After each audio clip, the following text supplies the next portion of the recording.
What's going on, guys? It's your boy Burrow77 back at you with another college hoops show.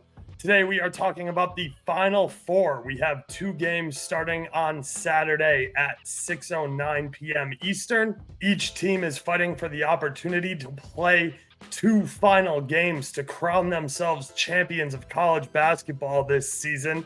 We have had a wildly entertaining bracket and tournament. So without further ado, let's jump right into it, starting with the NC State Wolfpack versus Purdue. This tips off at 6:09 p.m. Eastern over on TBS. I lean NC State here plus the 9.5.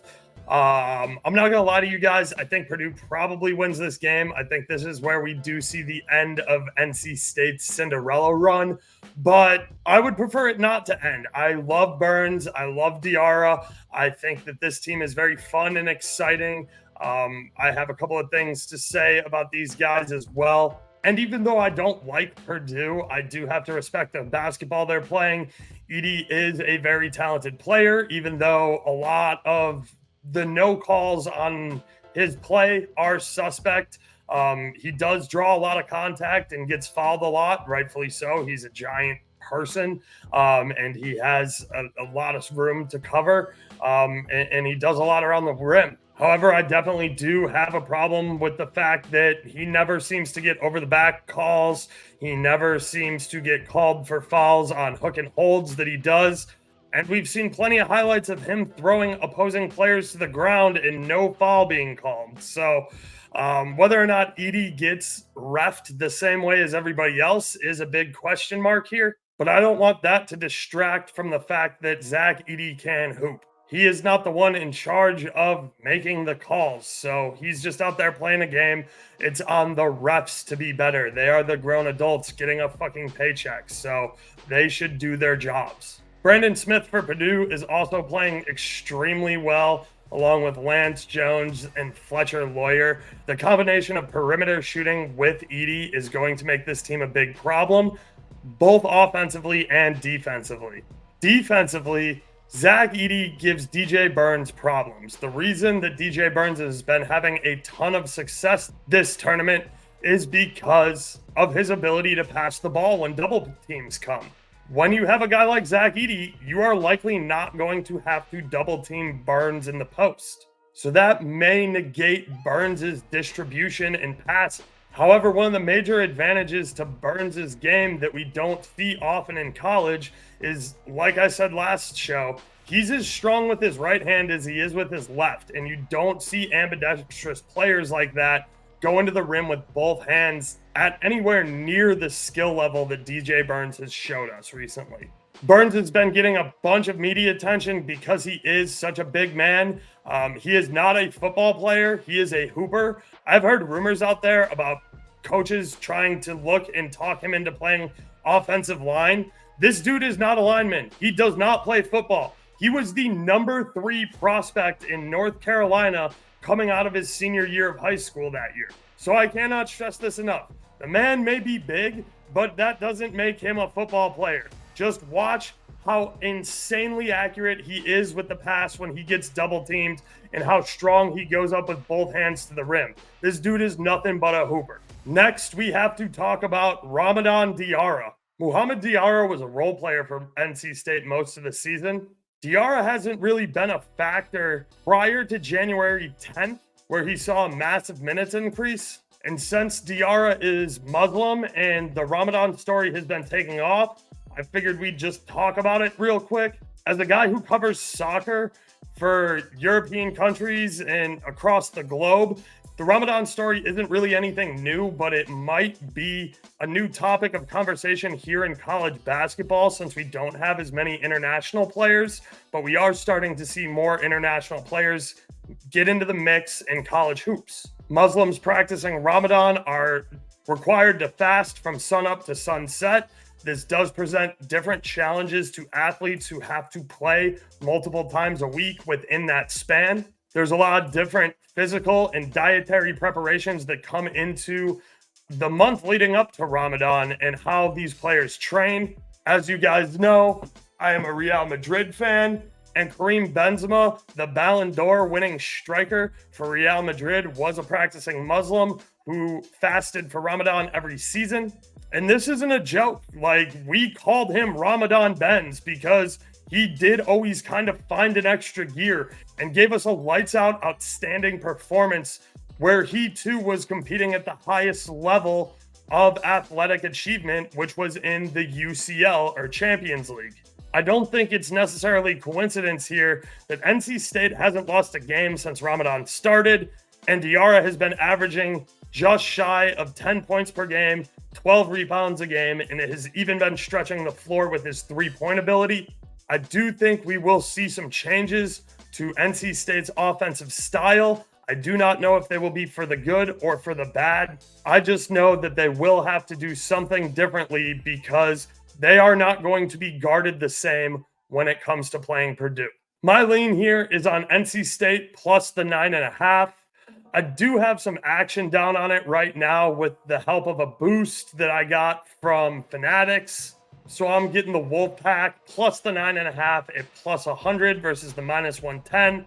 Ultimately, I think Purdue probably wins this game, and we see our UConn-Purdue finals matchup that everybody wants to see with Klingman and Edey facing off in the battle of the true fives. I won't be surprised to see the Wolfpack keep this close, and that's why I like them against the spread. I probably will throw a money line sprinkle on them just for fun, but I don't have a lot of action in this Final Four because I am holding such a significant position for UConn to win the tournament. Speaking of UConn winning the tournament, Alabama takes on UConn at 8:49 p.m. on TBS. My lean here is UConn minus the 11.5. I've told you guys all season that I believe this is the best team in the country. I kept looking, trying to find a buy low spot, and it just never came up. Even after losing to Creighton on February 20th, this number did not change for their future position. I bought in back around halftime. I don't even think it was halftime of the Marquette game on February 17th and got plus 650. And the number has only gotten shorter and shorter ever since. Having a plus 650 in pocket makes me not want to bet the spread of this game. I'm not looking at taking Bama as a hedge either. That is a possibility, and that is something you need to personally consider if you have a similar futures position. Because of the odds on this Bama-UConn game, you are getting a great price if you do think UConn is vulnerable. However, I do not. I think that UConn's not only going to cover this number, they're going to go out and cover the number against Purdue or NC State, whoever they end up playing in the championship. And I think they're going to continue to steamroll teams by 10 plus points every round of this tournament because this is by far the best college basketball team I've seen play since the 07 Florida Gators that had like 4, 5, 6 NBA draft picks on that team and was the last college team to win back-to-back national championships. I believe that is UConn's destiny this season. Tristan Newton is the Ken Pom number 2 ranked player in the nation. He shoots 80.5% from free throws. He shoots excellent from the floor, both 2 and 3-point distance. Donovan Klingman is an absolute monster on the glass. He's the best shot blocker, I think, in the country. And Marcus Sears is very good. Don't get me wrong. For an undersized guard, this kid can flat out hoop. He shoots the three well. He drives the lane. He gets to the foul line. He draws contact. He knocks down his free throws. The kid can flat out hoop. I just don't think that the Nate Oates metric system lines up well for what UConn is capable of on the floor. Grant Nielsen has had himself a hell of a tournament and has ice in his veins from the free throw line in the biggest moments, and he is always showing up in the clutch. This Alabama Tide team is very respectable. They're going to go far, and Nate Oates is building a very nice program down there in Alabama. But as UConn showed us against U of I, you have to play defense at some point. And Alabama showed us versus Clemson, they are going to go cold for a long stretch or even extended stretches at a time. UConn is not Clemson. Let me be perfectly clear about that. You cannot go as cold as Alabama did and hope to dig your way out of that whole second half versus UConn. You just can't. They have way too much talent. When UConn gets their boot on your neck, they don't let up and let you get a second breath. They snuff you out right there. And if you don't believe me, ask U of I, who just got 30 zipped by these guys after halftime. So that's it. That's really all I have for you coming up on the Final Four. I'm not sure how much action or money I'm going to suggest to plink down because I'm playing the long game here. I'm looking to cash that UConn future. The angles I like, I made sure to include in here. But other than that, it's really the storyline and just the entertainment of March Madness we have to talk about. I will do a video for the championship game, but expect that one to be short and sweet as well. I appreciate all of you tuning in. I know that a lot of you look forward to our college basketball conversations and sharing insights. We had a really nice, strong finish to March with March Madness and the start of baseball. April is shaping up to be a great month already, so be sure to like and subscribe. You can also check out the Discord if you're interested in all of my plays across all sports. Every Monday through Friday, I am doing a MLB Play of the Day on YouTube right here. Just saying, we're 4-2 on MLB Play of the Day so far for plus 2.59 units. You can catch me back next week with BetUS for the La Liga show every Thursday at 3 p.m. and every Wednesday night starting at 7:30 p.m. for 2-Foot Talk. All of the links and descriptions are right down here below. So until next time, happy betting. Be sure to enjoy the Final Four. I hope to see you at the window. Best of luck. Let's get this bread. Oaks out. Deuces.